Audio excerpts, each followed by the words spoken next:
Hey, everybody. Welcome to Daniel Davis Deep Dive. We have a great guest for you back on today. Again, one of our show favorites and go-to regional experts, Professor Bartov from Brown University. We are really grateful to have you back. You're in a lot of demand these days because a lot of people are going to you for some of these harder questions. Welcome back to the show. Thank you. Thank you very much for having me.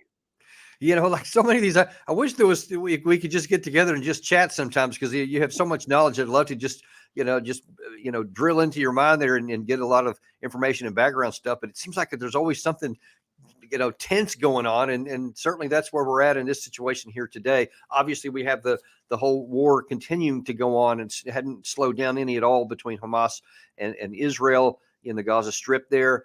But I want to look at a specific aspect of this today, and that is the issue of deterrence and of striking in different areas there, of assassinations, of taking out key leaders, and what impact that may or may not have, what unintended consequences may result. And we want to delve into that a little bit today because the way it's kind of presented, at least in the mainstream press here in the United States, is that basically, whether it's Israel or the United States, we take out somebody, and the expectation is it'll diminish the organization. It's contributing towards a positive outcome of the conflict, whatever it may be, or that it's going to deter somebody from taking certain actions.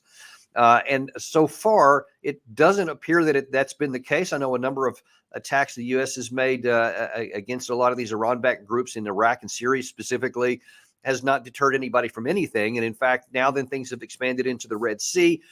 There's been strikes in Syria. There's been strikes in Iran proper, or by somebody anyway. So things continue to escalate out.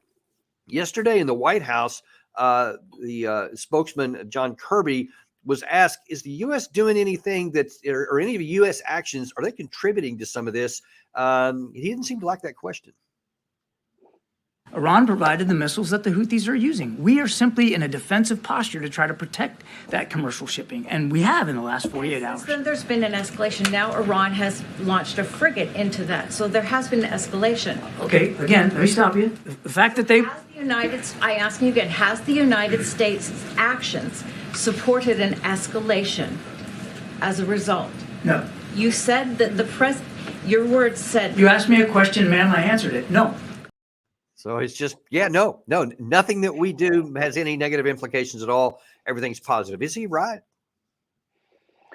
Well, I mean, the U.S. actions is one thing and Israeli actions are another. And there is a connection between the two. So the assassination of the Hamas official in Beirut, whether that would lead to an escalation or would have any effect of deterrence on Hamas, I don't think so. Israel has assassinated many leaders of Hamas in the past, and as we've seen, Hamas has only gotten stronger. So they may be replaced by people who are not as good. They may be replaced by people who are more effective than those who were assassinated. In terms of the U.S. right now, obviously the U.S. got into this game because of what happened on October 7th. And what happened on October 7th has a much deeper root than simply the attack by Hamas.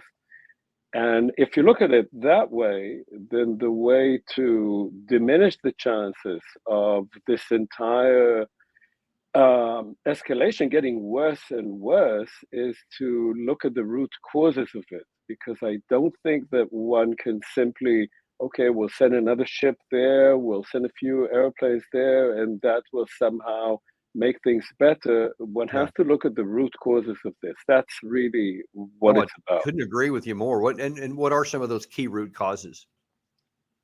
So look, I mean, there are the regional aspects to this, and then there are the specific events and causes for this in the relationship between Israel and the Palestinians. And as we said before in some of our previous conversations, as we can see now, the Israeli government, the Netanyahu and the ministers around him, most of them do not want to talk about the root causes. They don't want to talk about the day after.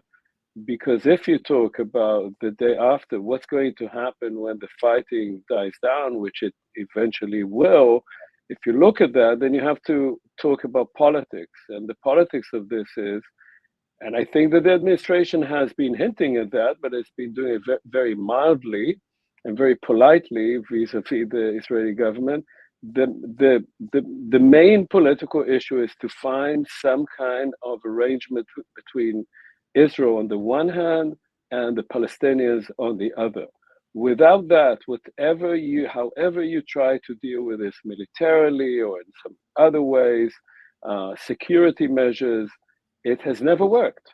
It hasn't worked because the politics of it has not been addressed. Now, there is a larger issue, which is the regional issue. That's the relations. What role is Iran playing in all this? And I would say that Iran, in large part, is exploiting Israeli policies so as to enhance its own power in the region. And Iran obviously sees itself as a major player in the region. That's what it's doing with the Houthis. That's what it's doing with Hezbollah, and that's the root of its support for Hamas. So you're arguing that it's not necessarily that Iran has been the mastermind behind all of this from the beginning, and now that we're just coming out to it, but that they've just kind of been in their normal posture, and now then they see an opportunity and they're exploiting it because of what Israel's been doing in the Gaza Strip. Do I understand that correctly? I would say that they are exploiting the situation right now, yes. They obviously have their own policies, and their own policies are to enhance Iran's power and to enhance the power of Shiites wherever they might be. In that case, it's the Houthis in Yemen and it's Hezbollah in Lebanon. So they have their own policies, but right now they're certainly exploiting both the weakness that Israel has shown and the fact that Israel is unwilling to come to any kind of political compromise. And that is actually, despite what Netanyahu has said over the years, that he is the bulwark against the rise of Iran, in fact, the opposite has happened. He has made an opening for Iran because of his unwillingness to find any political solution, which means, of course, a territorial compromise between Israel and the Palestinians. He has ideologically been has refused to do that, and now politically within his own coalition, if he starts making noises in that direction, he may lose his coalition and therefore lose a seat. Now, I want to go back to something you just said a second ago. You said that Iran is exploiting the weakness of Israel. Now, most people, when they hear those terms, they're thinking militarily, and they're going, wow, Israel is off the charts more strong militarily than any of these people. When you say the weakness of Israel, what specifically do you refer to? So there are a number of elements to this. Israel obviously is militarily powerful. It's the most powerful country in the region, but it has not been using its strength in the smartest way. The clearest indication of that is what happened on October 7th, that the Israeli military was found to be completely unprepared for what happened. And so that was an enormous debacle. That it took hours and hours and hours for the Israeli military to come to an area that is about a 90-minute drive from Tel Aviv. That's that particular fiasco. But what we've seen since, and that has to be underlined, is that the Israeli military, which called up 360,000 men, now there's somewhat fewer. They've let some of their reservists go back.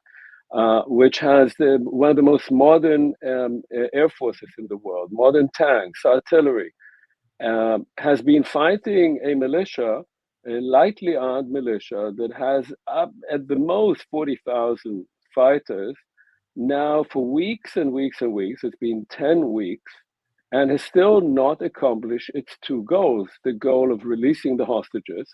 The only hostages who were released under a ceasefire or a pause in the fighting, and has not destroyed either the political or the military potential of Hamas. Hamas is still working there, is still dug in.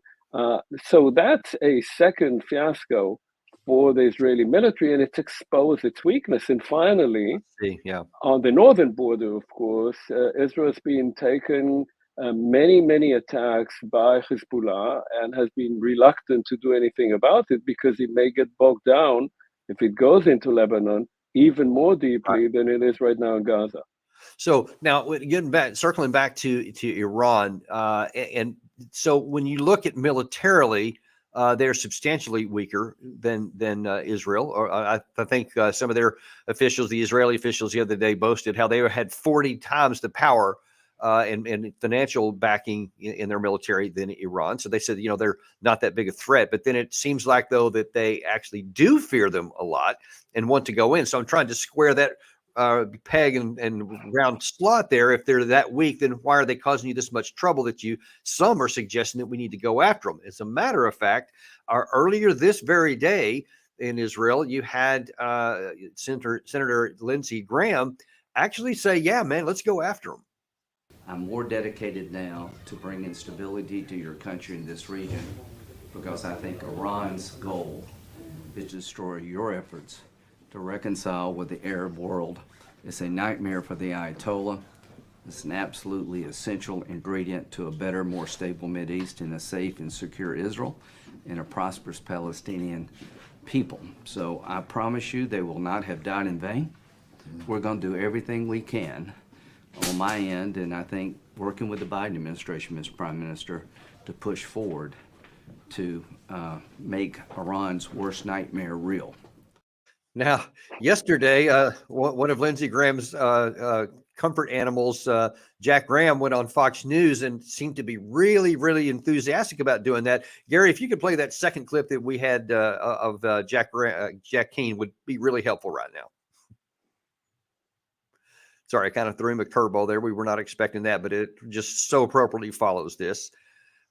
Because you see that there's a lot of people who think this is how we're going to get security for our country. This is how we're going to get peace in the Middle East. This is how we're going to help Israel.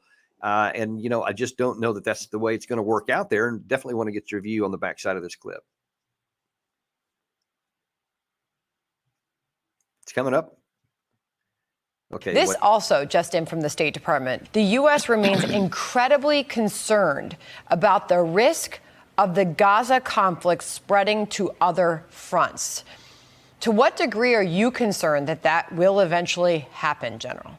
It's stunning to me, that statement, because it already has happened. Isn't it a fact that the Iranian-backed militias in Iraq and Syria have attacked our bases scores of times since the October 7th attack? Isn't it a fact that the Houthi rebels sponsored by the Iranians have shut down virtually 50% of the traffic flowing through the Suez Canal because they're conducting attacks on the shipping lanes despite the escort ships there by the United States? For the life of me, I don't know why we keep wringing our hands about the Iranians and are so feared by the fact that they will escalate if we take decisive action against them. I've never seen anything quite like it, that this administration is so unwilling to confront who the major oppressor and aggressor is in the region, Iran, and the fact that they are pulling all the strings here. So there seems to be some belief, at least in some quarters in the U.S., that we need much more force and go in and punch hard and hit Iran, and that's going to solve everything. Then they're going to back down. As a matter of fact, also yesterday in, I think it was the Wall Street Journal, we had former U.S. General McKenzie go in and say that, the lessons of the strike that killed Soleimani, one of the things he said that he found as a lesson was, he said, here's the lesson. The Iranian strategic decision-making is rational. Its leaders understand the threat of violence and its application. It takes will and capability to establish and maintain deterrence. We were able to reset deterrence as a result of this violent couplet. And he went on to say basically that the taking out of Soleimani, the assassination of him 4 years ago, was actually pretty good. And all we have to do is do something the same way, and Iran is going to back down again. Are they right? Well, obviously not. This is, I'd say, crazy talk. You will notice that the Senator Lindsey Graham was saying that they're also working for the prosperity of the Palestinians, and you should have seen Netanyahu's expression there. Obviously, as I said, Iran is a major player.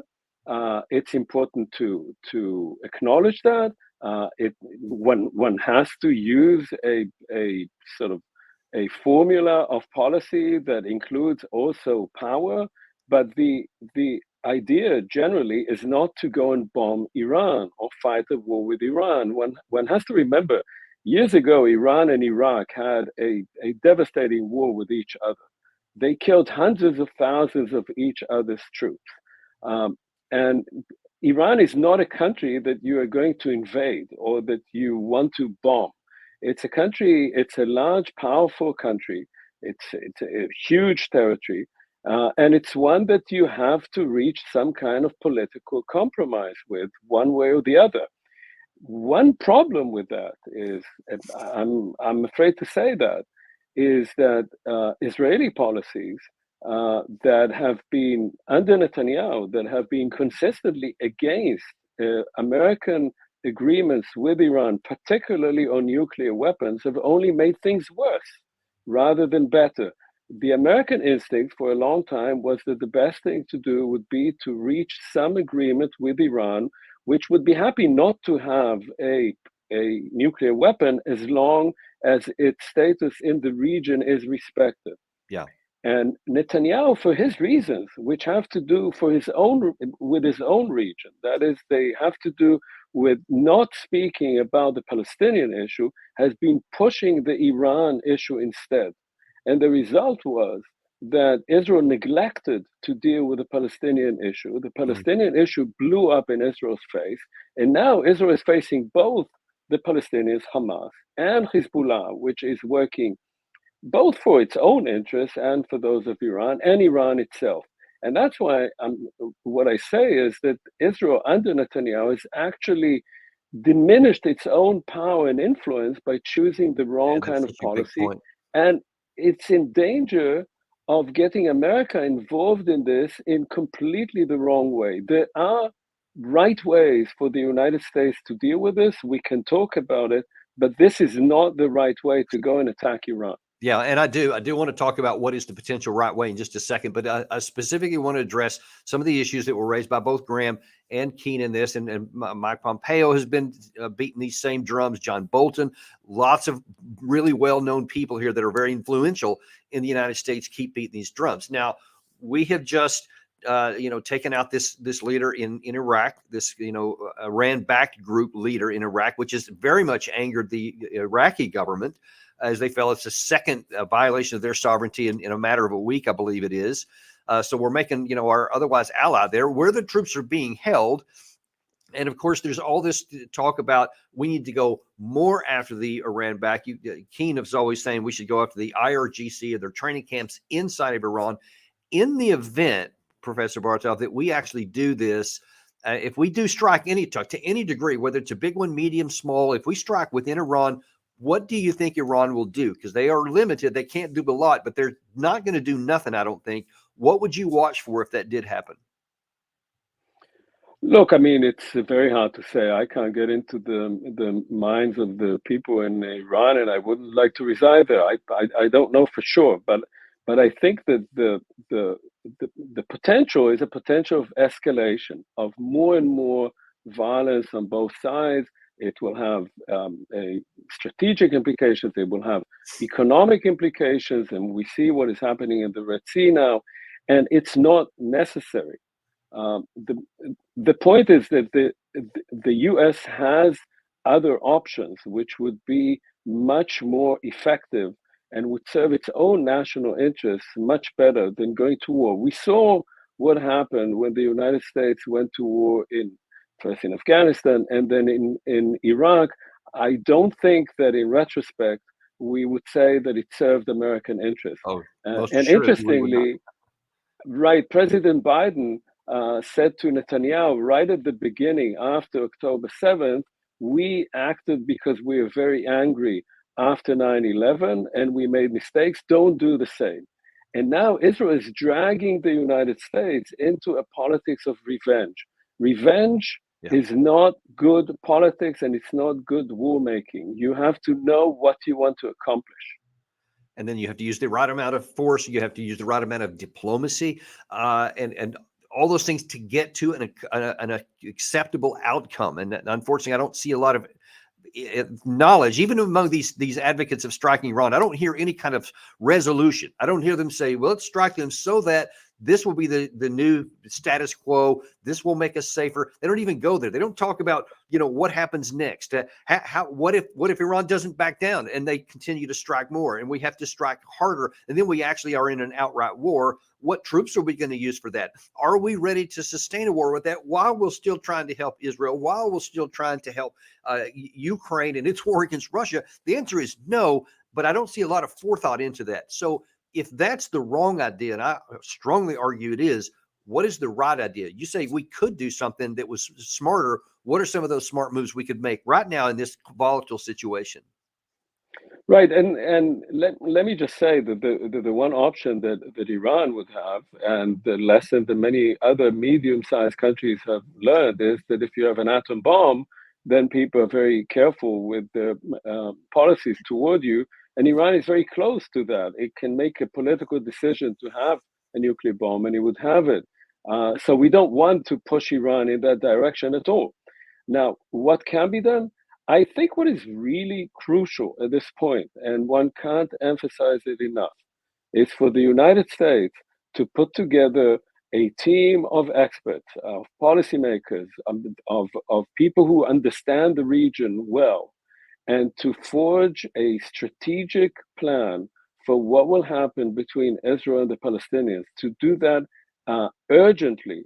And once it reaches a conclusion of that, in cooperation with other allies, with Germany, Britain, France, the most important players in that region, once it reaches that plan, to do its best to impose that plan on both players, on the Israelis and on the Palestinians. This is right now the main reason for all the violence that we are seeing.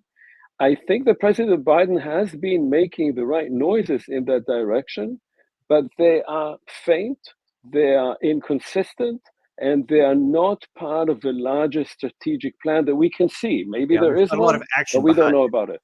There's no action behind it.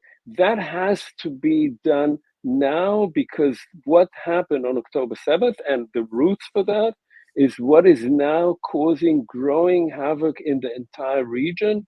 And it can get much worse and get out of control before it gets better.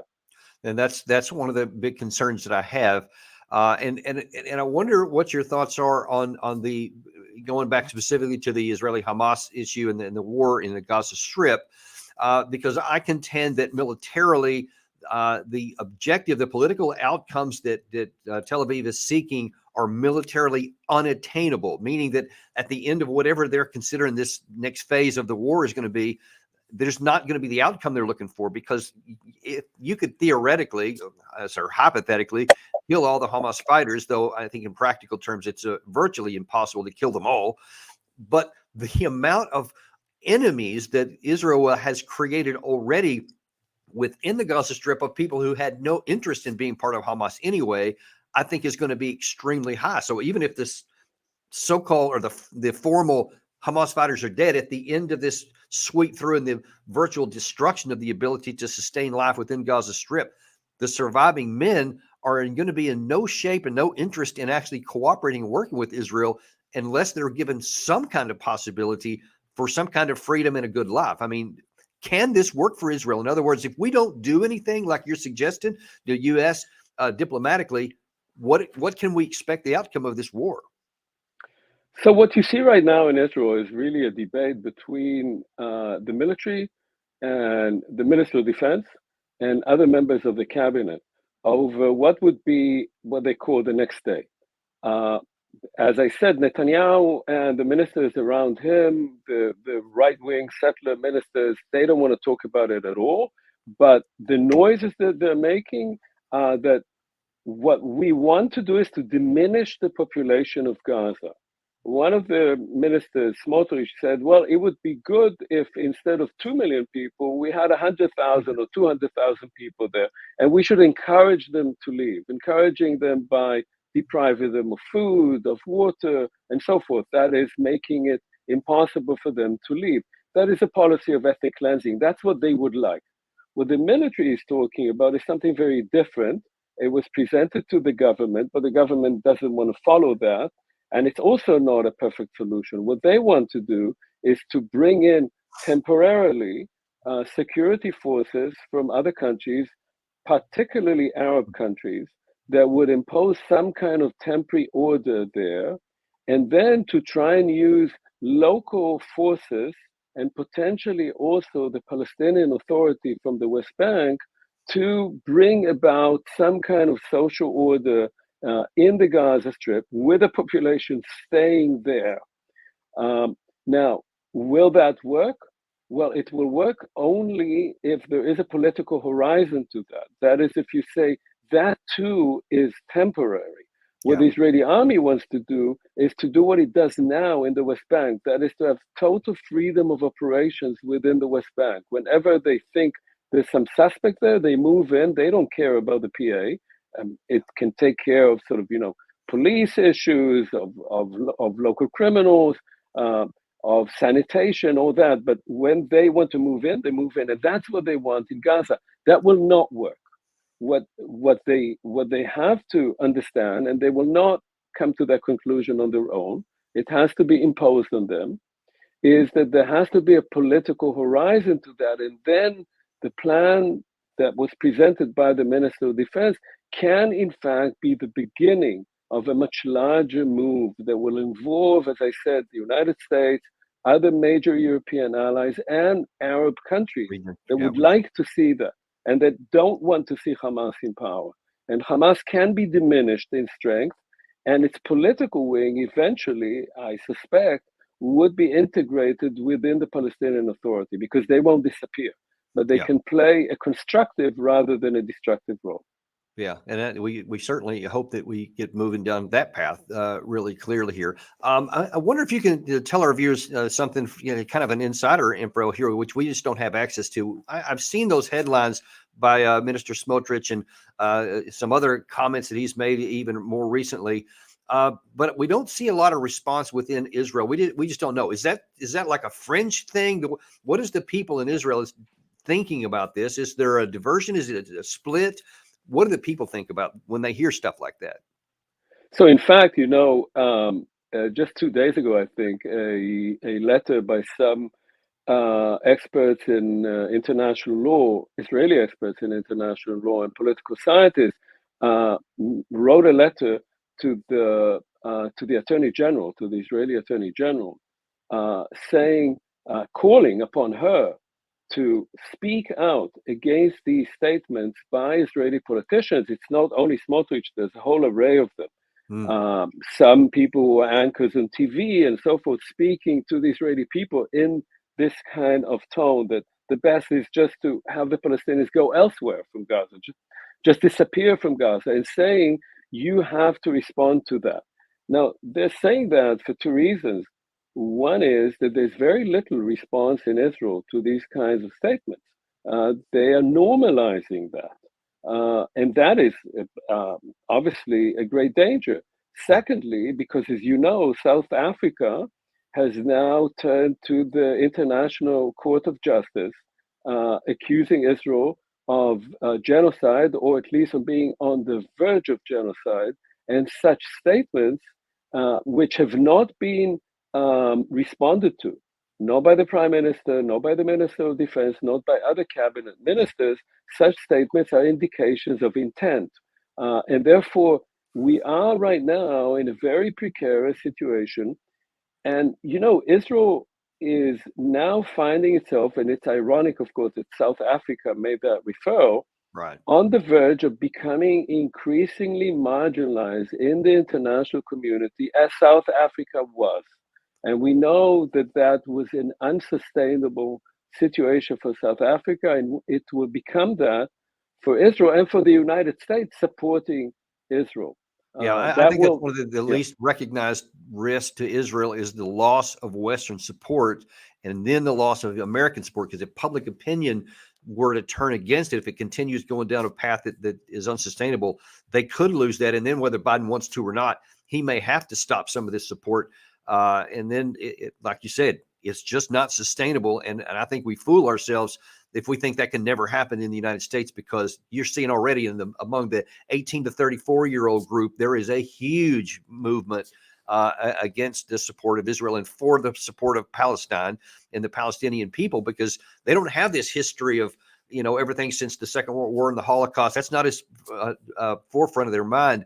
And they're just seeing what they're seeing on their social media, and they see these image after image, and they're losing it already. So I think we better, at least in the U.S. side especially, start taking some more proactive diplomatic steps to try to cut that off, and so that they get different images of something that makes sense, like what you talked about a second ago, which I thought was fantastic. And I really hope we start going in that direction. Correct. And another irony would be that because of Biden's support for Israel, because he really cares about that country, and because Netanyahu is refusing to heed his advice, the result will be that Biden's losing support among many supporters of the Democratic Party, as you say, especially the young and more liberal parts of the support for Biden, and the result will be a new Trump presidency. In some ways, you could say that Netanyahu is waiting for that. If he can just by this time somehow hang on to power until then well, he's in a different universe. I'm not sure it would be better for him, but he may think so. Do you think he can hang on that long, the Netanyahu? Because it seems like a lot of the stars are pointing against that. What is it? Is he precarious, or is he more in power than it appears? His situation is very precarious. All opinion polls show that he has 13 to 17% support, which is surprisingly high, but it's certainly not going to keep him in power. But the question is not what the public thinks, because I think once the fighting ceases, there will be an earthquake in Israel, political earthquake. The question is, can he somehow maneuver things in a way that will keep him in power until the next elections? And the next elections in Israel is after the elections in the US. So can he do it? I think not. But he's a phoenix. He Right. has at least 9 lives. Anything past him, yeah. He them all up. Well, listen, Professor, we are so grateful to have you. This has been one of the better episodes that we've had, and there's some great ideas here. And man, we are going to continue to push those and hope that people in Washington will finally wise up and see on the ground with their own eyes that the using force and military power is not going to achieve the outcome that anybody wants, which is peace, but that there are some other levers that can be played right now, even with all the chaos, that at least has a chance to prevent war and to end the one that's already fighting. And we thank you so much for coming on today to share that. Thank you very much for having me. And we will look forward to having you back in the future, of course, as this continues to unfold. We remain unintimidated and uncompromised to bring you information like this to show that it is not hopeless. There is a path forward, and we're going to continue to shine a light on that. Thanks for joining us today. Be sure to like and subscribe and share with your friends, and we will see you on the next episode of Daniel Davis Deep Dive.